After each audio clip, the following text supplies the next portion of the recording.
என்னன்னா, எங்கள் வீட்டில் ஒருத்தர் இருக்கான், சிங்கம் மாதிரி.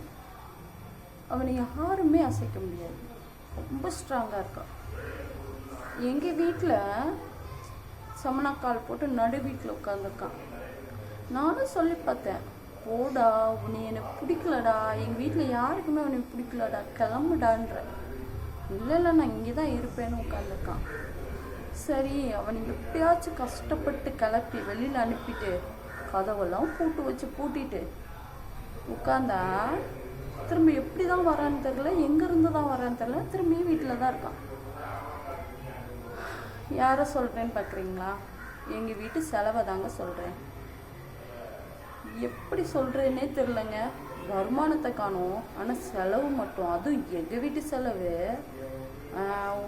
1 இல்லை 2 இல்லை 3 இல்லை 4 இல்லை, 2 தெரு 3 தெரு 4 தெருவுக்கு க்யூவில் நிற்கிறாங்க செலவு. ஒரு செலவை முடிச்சுட்டு அப்பாடா செலவு முடிஞ்சிச்சு அப்படின்னு மூச்சு தாங்க விட்டுருக்கோம். அதுக்குள்ளே அடுத்த செலவு. எனக்கு மட்டும்தான் இப்படி நடக்கா அப்படின்னு எனக்கு தெரியல சத்தியமா. ஆனால் கடவுள் என்னை ரொம்ப சோதிக்கிறாரு.